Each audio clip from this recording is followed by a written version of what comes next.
Membudayakan aktiviti sukan dalam rutin masyarakat dilihat dapat mendorong rakyat di negeri ini terus kekal sihat dan sejahtera pada pasca endemik. Menteri Pembangunan Masyarakat dan Kesejahteraan Rakyat Sabah, Datuk Insinyur Syahelmi Yahya berkata, pembabitan aktiviti sukan bukan sahaja mengembalikan budaya sihat, bahkan semangat perpaduan di kalangan rakyat sejurus kekangan yang dialami selama 2 tahun ketika pandemik COVID-19. Beliau berkata demikian kepada pemberita dalam program Kayuhan Santai Sabah Maju Jaya Keluarga Malaysia Putatan 2022 di perkarangan parkir Dewan Seri Putatan pagi tadi. Dalam program bermula sekitar jam 7 pagi itu, Syahelmi yang juga Ahli Dewan Undangan Negeri Tanjung Keramat turut berkesempatan menyertai acara kayuhan berbasikal sejauh 5 km bersama para peserta yang terlibat. Program berkenaan turut disertai lebih 100 peserta dengan membabitkan beberapa kelab rekreasi sukan dan masyarakat setempat.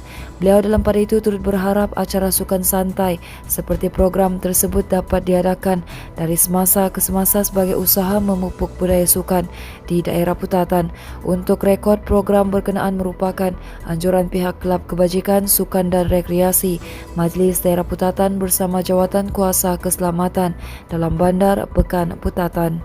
Sementara itu, Perbandaran Tawau MPT diminta supaya membangunkan pelancongan berasaskan makanan atau pelancongan gastronomi di daerah Tawau. Menteri Pelancongan Kebudayaan dan Alam Sekitar Sabah, Datuk Jafri Arifin berkata, Tawau begitu terkenal dengan statusnya sebagai syurga makanan.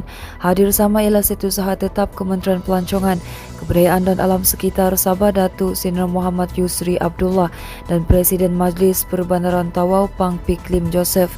Tambah beliau lagi, masyarakat Tawau yang terdiri daripada pelbagai etnik mewujudkan variasi cita rasa makanan tersendiri yang turut melambangkan tradisi maupun adat resam yang diamalkan. Sehubungan itu, Jafri yakin usaha menarik pelancong untuk datang menikmati makanan bakal menjadi nilai tambah kepada produk pelancongan di daerah itu.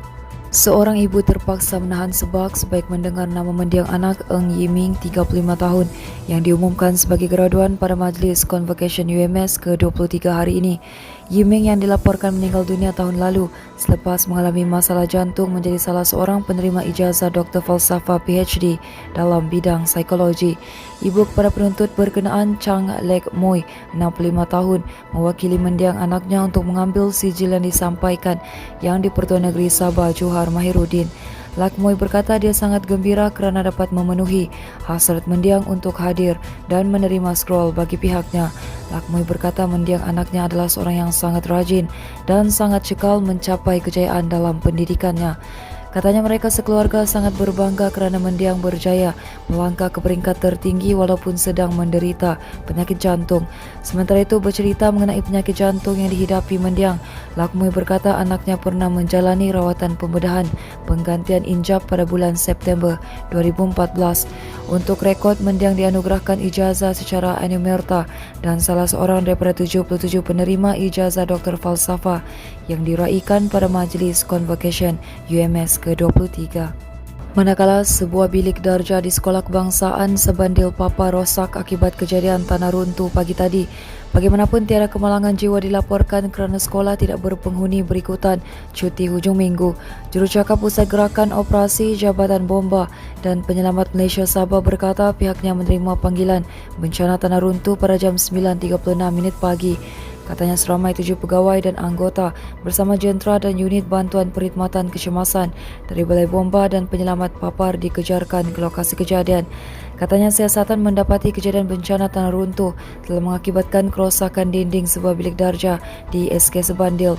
Tindakan pasukan bomba memindahkan meja dan kerusi di bilik darjah ke tempat selamat serta memasang sawar-sawar.